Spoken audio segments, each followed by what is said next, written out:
Hello, everyone. Welcome to the 18th International Conference on Artificial Intelligence and Law. My name is Roberto Bornhausen. I'm a member of the local organizing committee from the University of São Paulo, and this is the second panel of our third day of the event. And now, I would like to present our sponsors, Jus Brasil, Albert Einstein Israeli Hospital, and also Urbano Vitalino Lawyers. Jus Brasil is currently the #1 law and government website worldwide that makes high-value legal information easy and quick to access. Albert Einstein Israeli Hospital, our other platinum sponsor, is one of the best-known health units in Brazil and Latin America. And Urbano Vitalino Lawyers is a law firm from Recife, Brazil. Now, we have 8 extended abstracts. We have here 8 participants to present their abstracts. And first, I would like to call the stage directly from Taiwan, Mrs. Huang. Please, Mrs. Huang, the stage is yours. Thank you. So I'll share my screen with you. Just a moment. Okay, so hello everyone. Today I'm going to present our research on applying decision tree analysis to family court decisions regarding child custody in Taiwan. So I'm in charge of lab of legal analytics at the College of Law at National Taiwan University. And actually I'm a legal scholar, but I'm also interested in interdisciplinary studies, such as using statistics or computer science to studying legal issues. And as a law professor, our mission is to educate for future judges and lawyers. That is to say, the annotators that I will mention later are all our students who will become judges and lawyers in the future. And the third characteristics of our research is that we analyze legal text basically written in Chinese characters. And also, because I'm okay, so actually, last year we participated in Colleague 2020, and in task 3 we got the first prize there, and this is a new attempt of our research. Okay, so I'll introduce the study today. So we will focus on child custody problem. This will arise after parents' divorce. And as we may know that if parents can agree on custody arrangements, then it will not go to the family court. However, if they can't, then the court will decide arrangement. The court judges will consider how to arrange in order to correspond to the best interest of the child. So the basic idea of this research is that we view court decisions as judges' behavior, and we explore their decisions in order to find out their preferences. And the second one is that through the studying a large amount of decisions, then we can find the law in action of the child custody. And the third part is that since Taiwan is a statutory law country, we do have articles regarding best interest of the child in our civil code. However, it is only a general principle. Then we don't know what factors do the judge consider important in individual case. So through this study, we can also figure out which factors that our judges emphasizes more. Okay, so here is our research design. We collected 835 cases involving 1,290 children. And we manually coded 19 features from the article of the civil code. As you may see in our civil code, it raises a lot of features that a judge should consider. Okay, so we built the model by ICAIL decision tree, and model efficiency is 97% accuracy. I will show, because the time is limited, I will show the model demonstration. It shows that in Taiwan, a caregiver might be the first feature best dividing the data. And then if the caregiver is the mother, that is represented by number 3, or both the mother and father are caregiver, that is represented by the number 2. Then next, child wishes will be considered by judges. That is the left branch of this picture. And then if the child prefers the mother or has no preferences, then there has a 95% possibility that finally the child custody goes to the mother. Okay, so this is the efficiency. I'll pass it. So I have only 1 minute left. So goes to the conclusion. We found out that the primary caregiver, child wishes, and parent-child interaction are the 3 most significant factors contemplated by judges in Taiwan. And it turns out that machine learning technologies can be beneficial to empirical legal studies. And what we did is to manually labeling data instead of unstructured legal text data. And it performs better and gives a more explainable result to legal experts. Okay, so this study is funded by these organizations, and I hope that I will have future opportunities to collaborate with all of you. Thank you.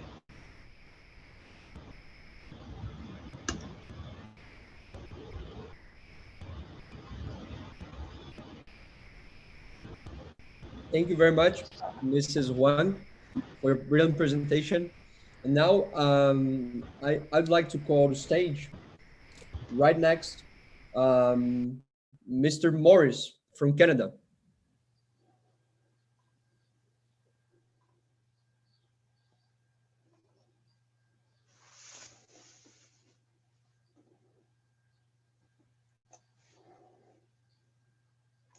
Hello, can you hear me okay, Roberto?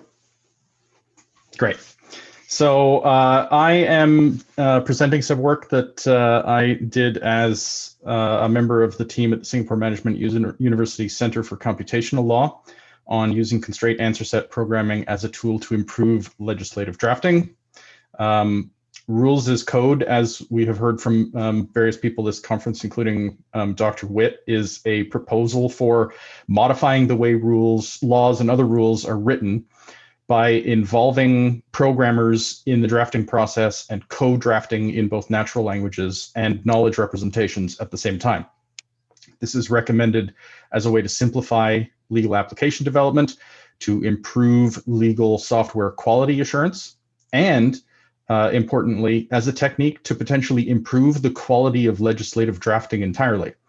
So the argument there is that avoidable drafting errors will be more likely to be noticed and fixed at the drafting phase by virtue of the attempt to formalize the draft law and the opportunity to test that formalization. So our experiment was designed to see if there's any evidence for this benefit to the quality of legislative drafting, and to see whether or not the programming language SCASP is an appropriate tool for that task.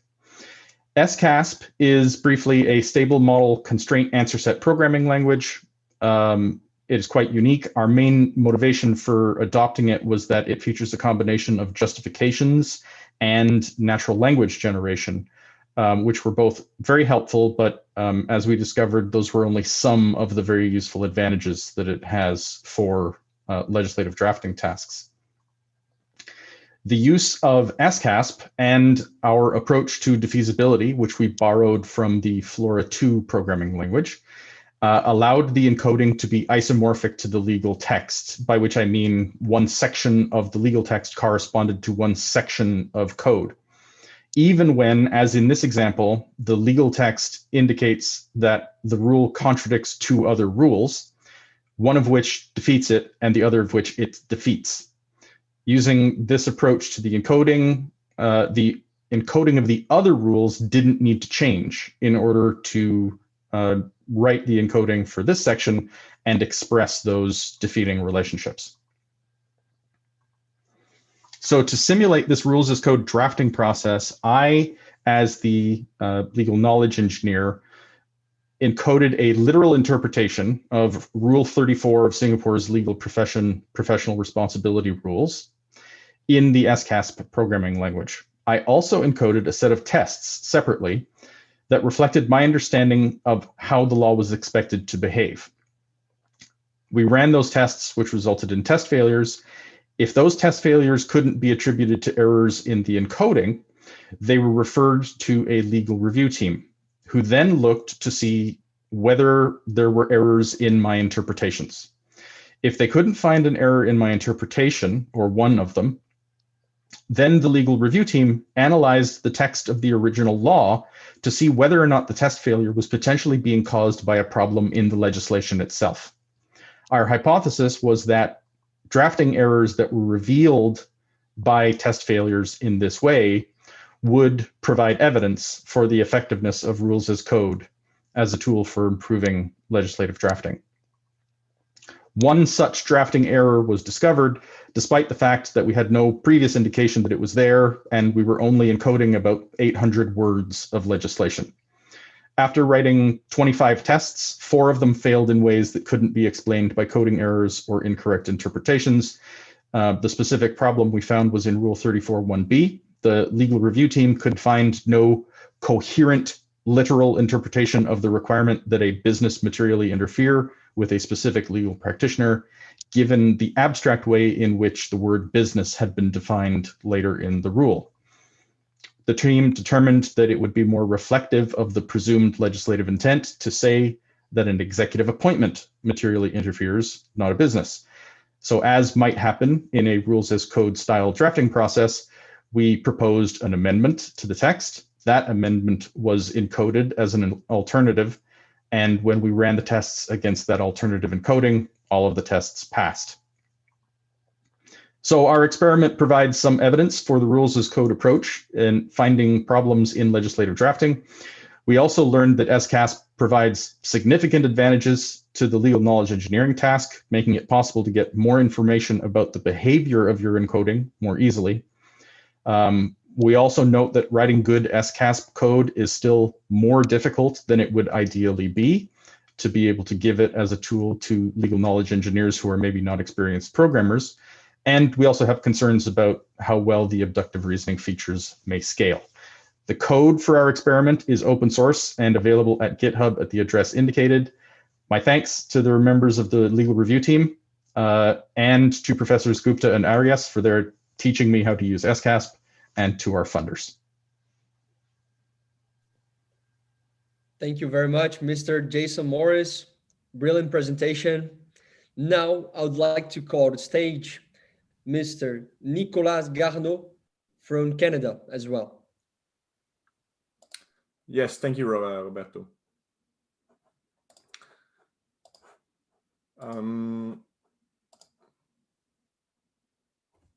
Can you see my screen and hear me well? Yes, all right.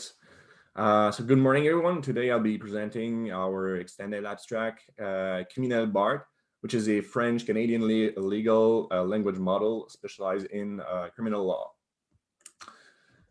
So, well, the team behind this project is myself. I'm a PhD student in computer science in Quebec City at Laval University. And I've been working with Eve Gaumont, who is a master's student in the Faculty of Law. And I am also working with my supervisor, Luc Lamontagne, and the supervisor of Eve, Pierre-Luc Desiel.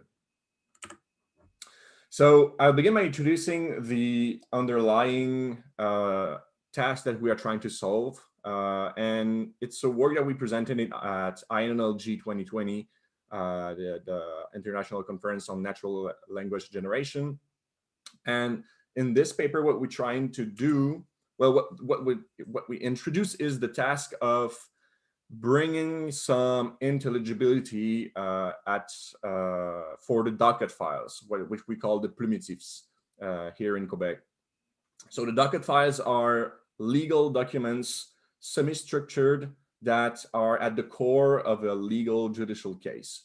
So it's basically this this document right here on the left, and it has some references to the criminal code. We also have a bunch of,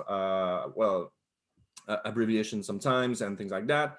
So this document is, in principle, accessible to the Quebec citizens, but it's barely understandable. So the goal of this project is to take this semi-structured document, extract the relevant information from it, and generate some kind of description out of it. So here we have that John Doe pleaded guilty of failing to comply with an order and committing mischief to property on January 1st on 2019. So this is the basic idea of this project. So the first model that we designed to generate these descriptions was a rule-based model. And it did have some problems on generalizing to other districts or to other domains. So we wanted to, hopefully we want to be able to train some statistical language models, such as the ones that we've seen. BART is one of the very good natural language generation models based on neural networks. And recently we've seen Barthez, which is a skilled pre-trained French sequence-to-sequence model. So our data set is actually in French. So this is why we started off with we want to start off with Barthez. But so what we did is we took around 10,000 legal judgments from the Superior Court of Canada, and we further pre-train Barthez on these documents in order to have a language model that have a semantic or somehow understanding of the criminal law and the lexical field and everything. So hence we have Criminal BART. And so now there's nothing really new to pre-training the language model on specific data sets.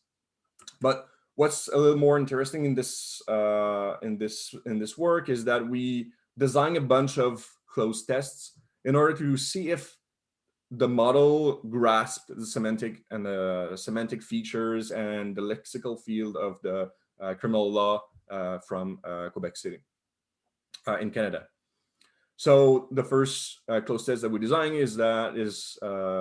revolves around the criminal charges, where in this case we have the defendant is accused of something under the criminal code, and closed tests are exactly this kind of exams that a language model must pass. It must fill in the blank with one or several tokens. And so from the results that we had, Criminal BART was really grasped the distribution of the kind of accusations or charges that are comprising the data set. So at first, the model predicted driving under the influence, and then aggravated assault, possession of narcotics, dangerous driving, and hit and run. And so one of the reasons we chose to use BART for this task is that it's different from BERT, is that it's able to predict some spans of tokens. As we can see, it's able to predict literally this driving under the influence charge.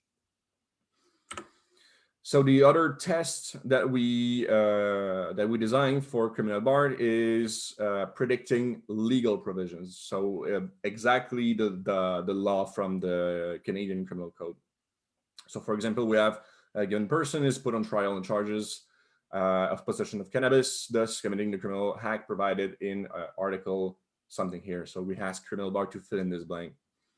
And actually, the good answer is section 4 from the criminal code, but the ranking that we have was article 5, section 5, which is trafficking of substance, section 7, which is production, and then section 4, which is the possession of a substance.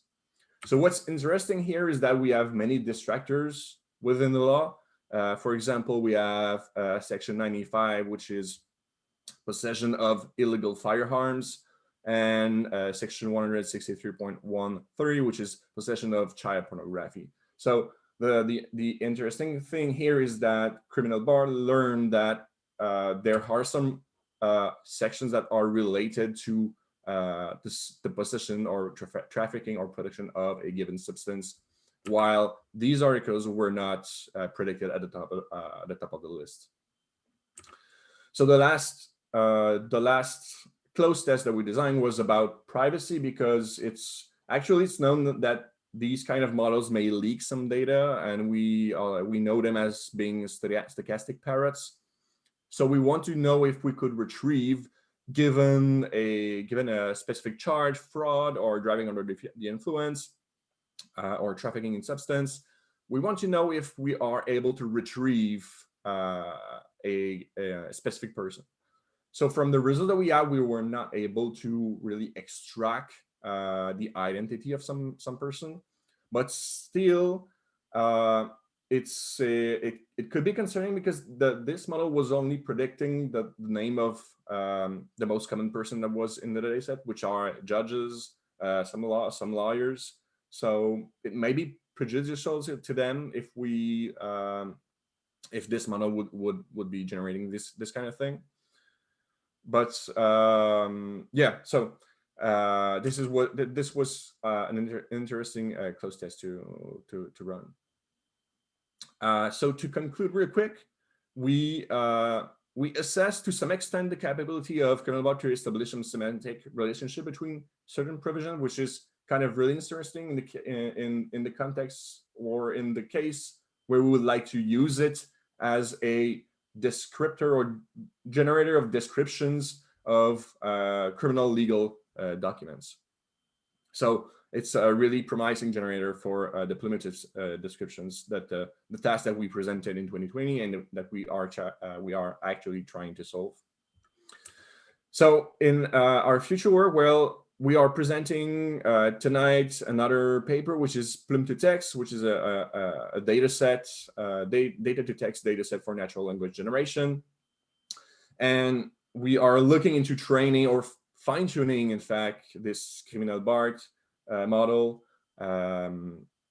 for the task of generating primitive descriptions. So that's why we introduced this new data set. And this tonight we will be presenting how we created this data set, the different annotation tools and everything. So I'll be looking forward to see this presentation if it does interest you. So thank you everyone for listening, and I'll be up for questions. Thank you, Mr. Nicolas, for your presentation. So you can join Gather Town for questions, as we don't have questions for this panel live. Okay. Oh yeah. Just to make sure. All right. Thank you. Perfect. And right next, I would like to call Wai Wing Mok from United States. Your microphone, please. Okay. Yeah. Thank you. Let me share my screen.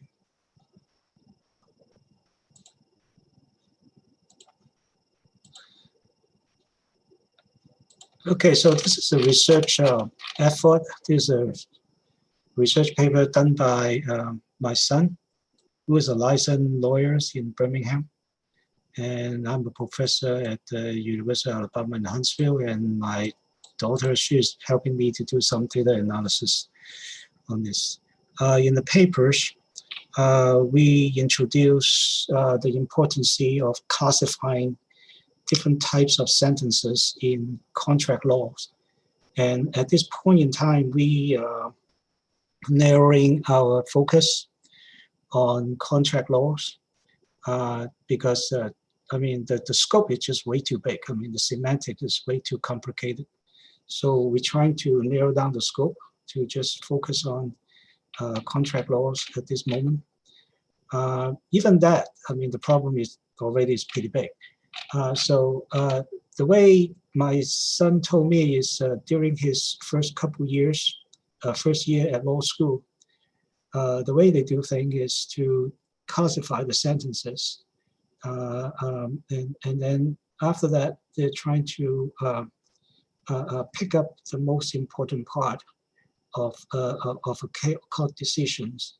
And then by generalizing those court decisions, we try to predict a new case, the outcome of a new case, and then try to find a similarity between a new case and those already in the database. I mean, trying to find the relevant legal precedents. So, so the 7 types of sentences we currently identify is the fact sentence, the court issue sentence, parties issue sentence, holding sentence, law sentence, procedural history, and references. Okay, everybody pretty much understand what a fact sentence is. It's essentially specifying the facts of the case. And then the court issue and party issues are the court issue is what the court considers to be the issue of the case.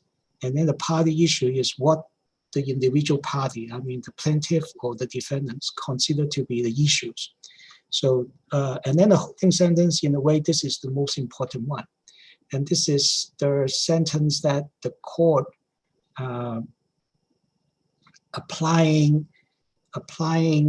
old precedents, and then what the court think is the central ideas of the case. I mean, it essentially is what the court think about the case. And then the law simply is just some reference sentence. And then procedural history is, of course, it's the procedural history of it.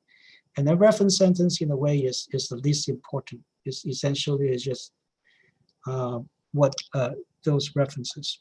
So the way we do it, we're using SPACY, natural language, NLP library to parse in it. And then we also we also build a database in order to do the match. So at this point in time, our database, our knowledge base is pretty small. We only have 12 cases. They're all drawing from Alabama, so the 12 of them. And then the first 5, we used it as training. So we identify the different sentences in it. And then the way we build the knowledge base is we extract the essential part of each sentence and put it into the knowledge base. And then when a new case comes, we use the similarity measure, which is based on the word vectors, and then compare with each sentence fragment in the knowledge base. And here's the result of our experiment. I mean, at this point in time, this is still very preliminary. And then considering this 7 sentence type, and this is what we got.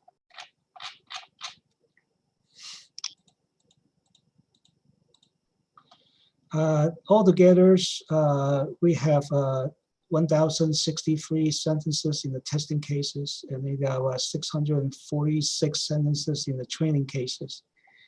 And then the accuracy at this point is about 69% for the testing cases. For the training cases, we got 92.41%. Now, this is not 100% for the training case, because each time we enter some new sentences into the knowledge base, we somehow overwrite the old one. So it's just a tedious effect. I mean, each time we add something in it, we overwrite some old result, and this process is going to take a whole lot more time to adjust. And then we also maintain a 85% threshold for similarity. So if anything that is below the 85% threshold, we regard that as a fact sentence. It's just totally unique to the case itself. It doesn't have much, cannot do much about generalizing. So so that's the current result, what we have, and there's a lot much more to do. And the next step, we probably need to look into the contract case more and to discover certain rules about the sentence structure in the contract case. That's the way we are going to. That's the way we're going to go after this tough problem. I mean, this especially the semantics is always tough to crack that. So that's the end of my presentation, and I thank you for your time.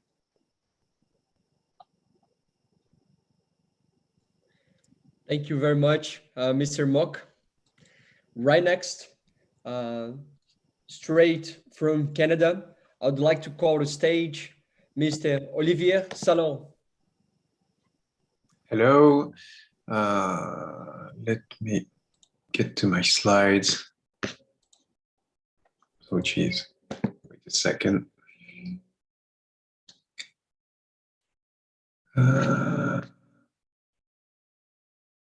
Oh, yeah, there it is. Can you see it? Okay, thanks. So good morning, everyone. So I'm presenting labels distribution matters in performance achieved in legal judgment prediction task. The authors are Olivier Salin, myself, Philippe Langlais, and Karim Benyakler from the University of Montreal in Canada.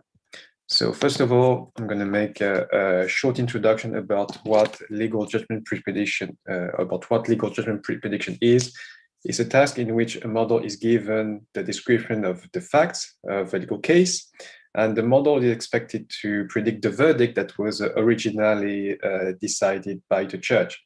This type of task is usually formalized as a multi-label or multi-class text classification.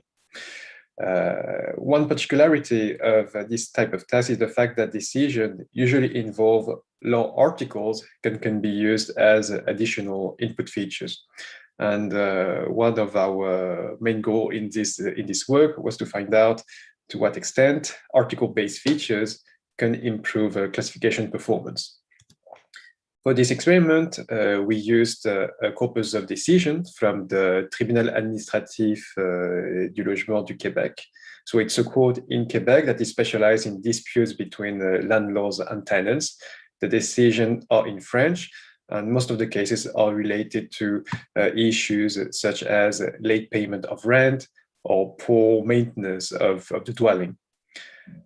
In the first pre-processing step, we split each decision into two parts. So on one hand, we have the pre-verdict text, from which we extracted the description of the facts, and that will be used as text inputs.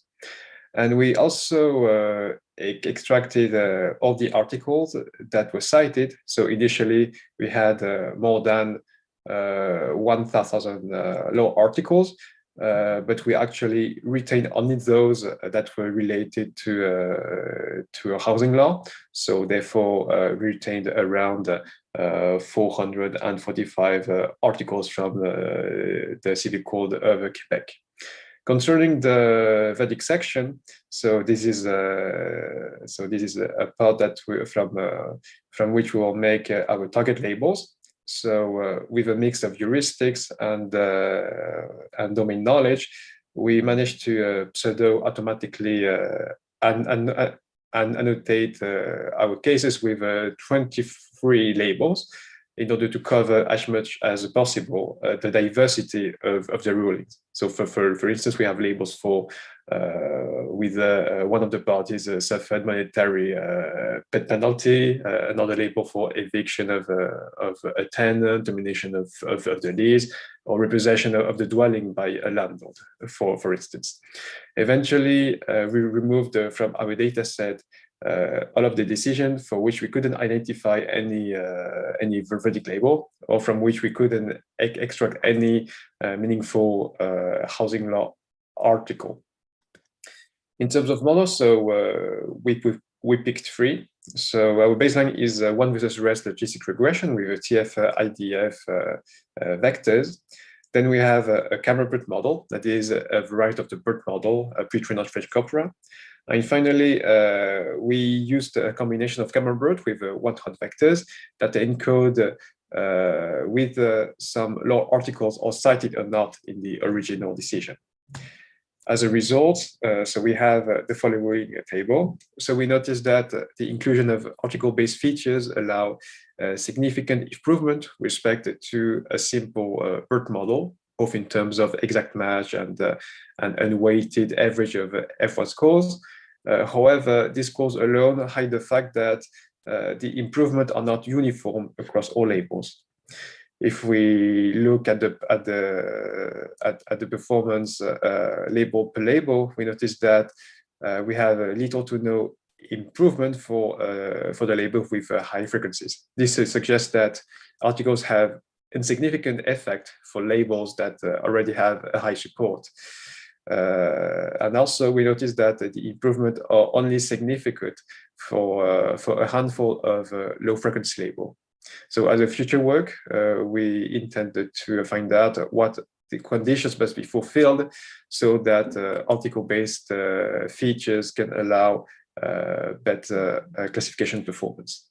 So this is the end of this presentation. I would like to thank the Cyber Justice Laboratory, the Untitled Chair, and the ATC project for supporting this work. Thanks. Thank you very much, Mr. Olivier. Right next, I would like to call to stage Mr. Antonino Rotolo from Italy. Thank you very much. I share the screen.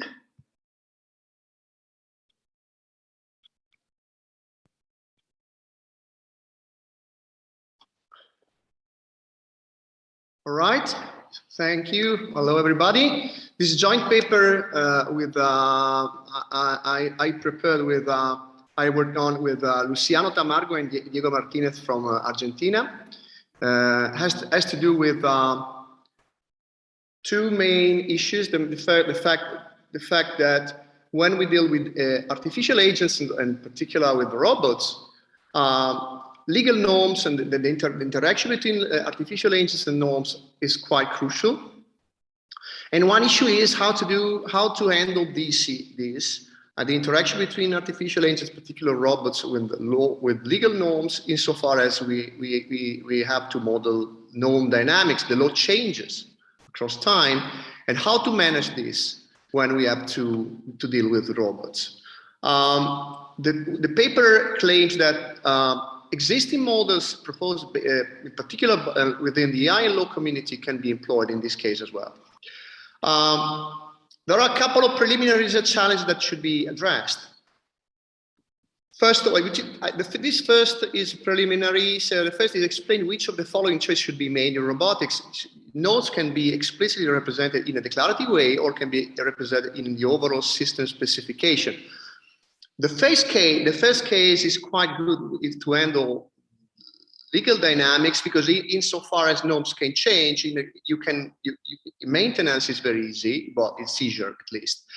The second option, maintenance in presence of norm change is more difficult, but we have an advantage, which is how to check that the robot complies with norms, and how to design a robot that complies with norms. Of course, in the second case, in the second option, when you have the overall system specification, you ensure compliance by design.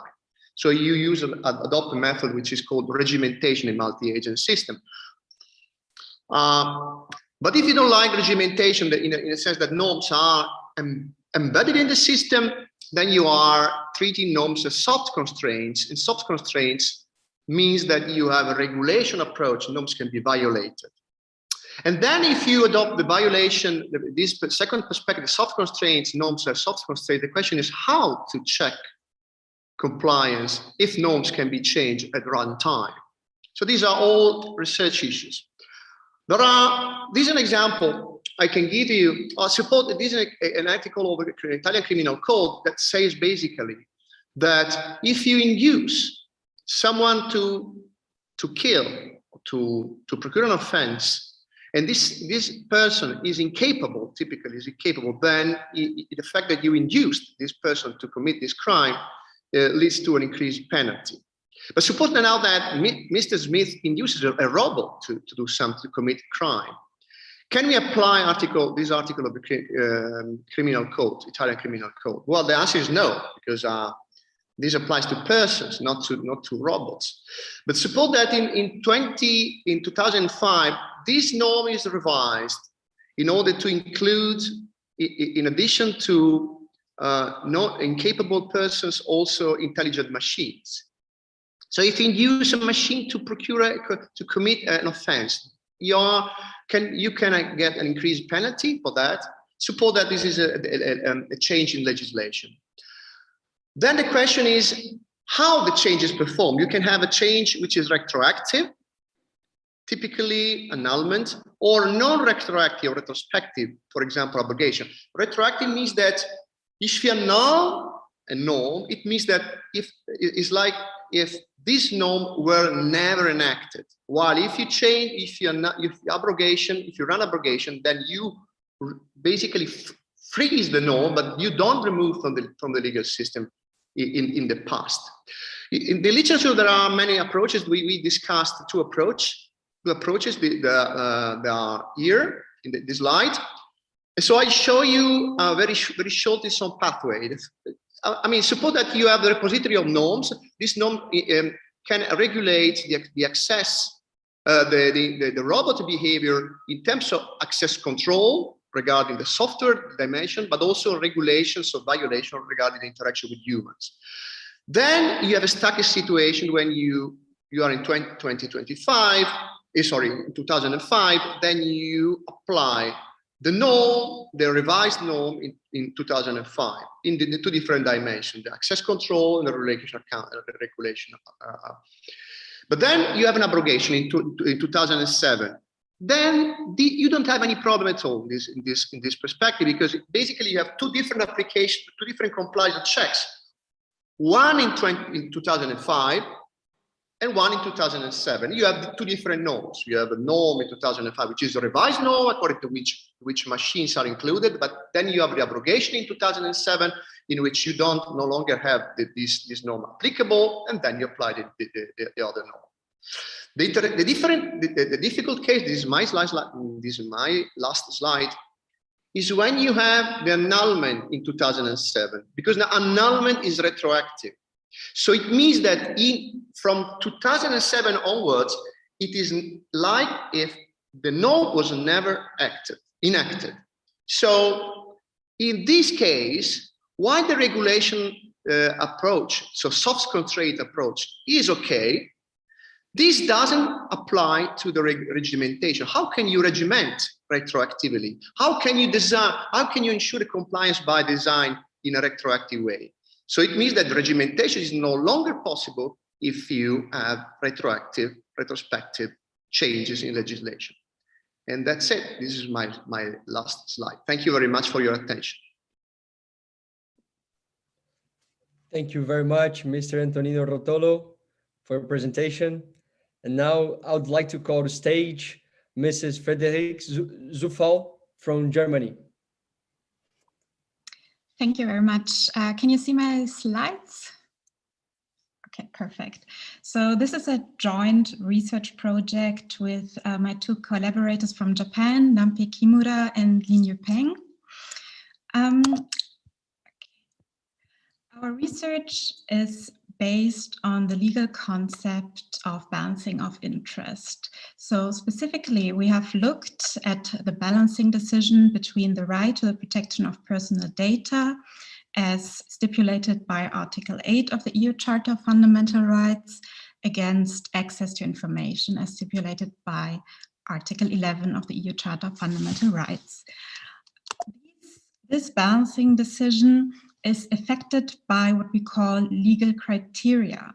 So, for example, the status of a person. So if we have information from a public figure, the balancing decision would turn towards access to information. While if we have information relating to a private person and information on the private life of this person, the balancing would turn towards the protection of personal data. This is all based on the case law of the European Court of Justice. And additionally, as some of you might know, the court has stated the so-called right to be forgotten. So it has also introduced time as one of the criteria that can affect the balancing. The idea is that the balancing changes over time. The more the information lies in the past, the more the balancing turns towards privacy or protection of personal data. So what we did is simply we translated these legal criteria into mathematical legal parameters. We also defined the balancing's outcome, U, and used one single parameter to index U. So the idea is that the outcome can have a value between 0 and 1, and you can define a threshold, for example, at 0.5. When the outcome is then lower than 0.5, the balancing decision would turn towards privacy, while if it is higher than 0.5, it would turn towards access to information. This way, we can also model different legal systems that would set the threshold of this balancing at a different point. What we did then is we see this as a linear optimization problem. So we needed data that we could use to fit our function. The data was created by a fully qualified lawyer. And this is an example from our data set. So we used different points in time, alpha t, our parameter for time, as at 0 means that the information just occurred. Alpha t minus 1, it occurred 1 year in the past, and so on and so on. So we have different outcomes for different information throughout the passage of time. And this is also we also related to the legal criteria of the status of the person, alpha p, and the sphere of information, private or public, alpha s. What we then propose is what we call a time-independent mathematical model that takes alpha p and alpha s as input variables, and we fitted the data. This is the table of our fitted coefficients. And as you can see here, these are graphs that illustrate how the outcome of our function relates to our data. The data points are the dots, and the outcome function is the plane that you can see. Another step then that we did was to further develop this into a time-dependent mathematical model that also takes time, alpha t, as an input parameter. We then also used the same data that we created to fit this function.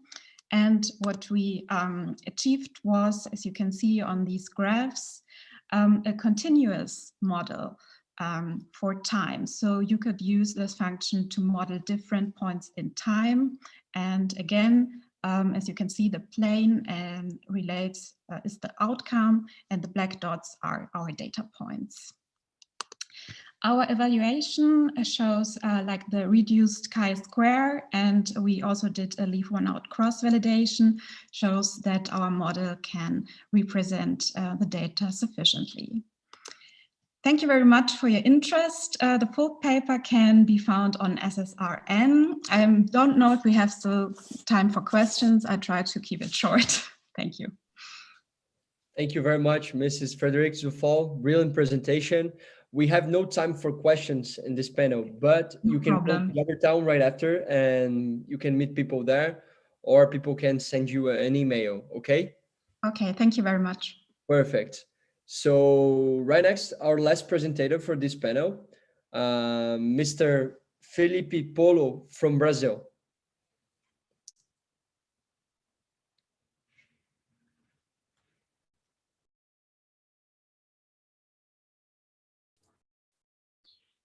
So good morning. Can you see my screen, Roberto? Yes, we can, but it would be better if you can, yeah, full screen. Okay. Perfect, perfect. So good morning, everyone. I'm Felipe, and today I'm presenting a work I have written with Itamar and Emerson, and our work's title is Predicting Legal Proceedings Status Approaches Based on Sequential Text Data. So basically, our main objective here was to develop a predictive model to classify Brazilian legal proceedings in 3 possible classes of status. So a proceeding could be archived, active, or suspended. And this problem's resolution can help public and private institutions to handle large portfolios of legal proceedings, providing gains in scale and efficiency. in their operations. So let's talk about our data. So before we talk about the data sets themselves, we should say that each proceeding in our case is made up of a chronological sequence of short texts. So we are basically dealing with a sequence of text classification. And we have two data sets. The first one is a data set of around 3 million unlabeled texts that we use to train our unsupervised language models. And the second data set is a data set containing around 6,500 labeled legal proceedings, each with an individual and variable number of texts. And these data sets are sampled from the first and third biggest Brazilian state courts, São Paulo and Rio de Janeiro. So let's talk about our classification strategies now. Given that each proceeding has a variable number of texts, we should set a threshold. So we chose to work with the last 5 texts. And in order to classify the sequence of texts, we combined 4 feature structures with 3 classification architectures. By feature structures, we mean language models. And they are Word2Vec, Doc2Vec, TF-IDF, and a Brazilian Portuguese BERT-based model. As classifiers, we used multi-layer perceptrons, LSTM neural nets, and an XGBoost classifier. And while LSTM can naturally exploit the temporal structure of the sequence of texts, and when using the multi-layer perceptrons and the XGBoost classifier, we had to concatenate the last 5 text representations to have a unique, unique vector of features for each sequence of texts. And here we have our basic results, classification results. As you can see, the best results we got when using the combination of LSTM with Word2Vec, using a convolutional layer to extract features from each text, and LSTM and BERT. So now that we have talked about the classification itself, it's interesting to talk about interpretability, how we use our models to make interpretable insights. And when using the LSTM plus, combined with the Word2Vec representation, we're actually using a convolutional layer to extract features from each of the texts. So we have the LSTM, CNN, dash Word2Vec architecture. And using this architecture is very convenient for us because we can, after training our model, we can interpret the convolutional filters, comparing their final configuration with tokens in our vocabulary.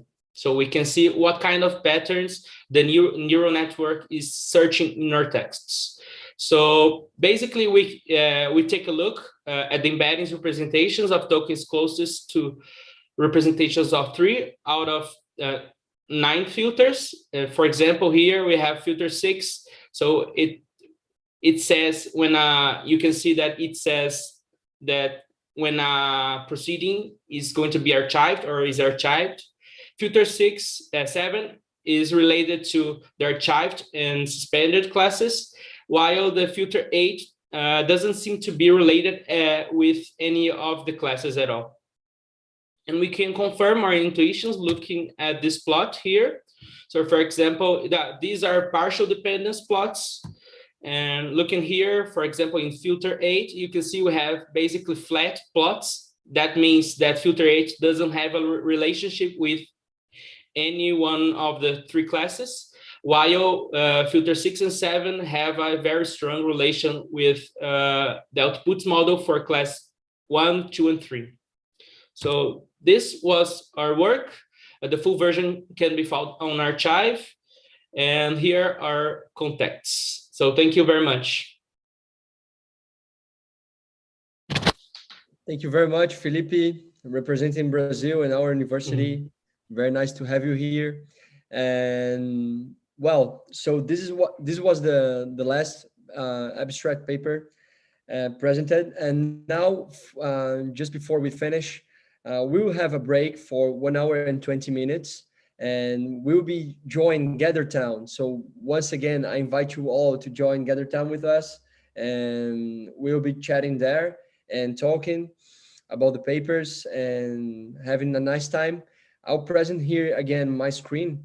So I'll show you how to join GatherTown. So first, you have to be at the conference OpenFi platform, and then 1 second.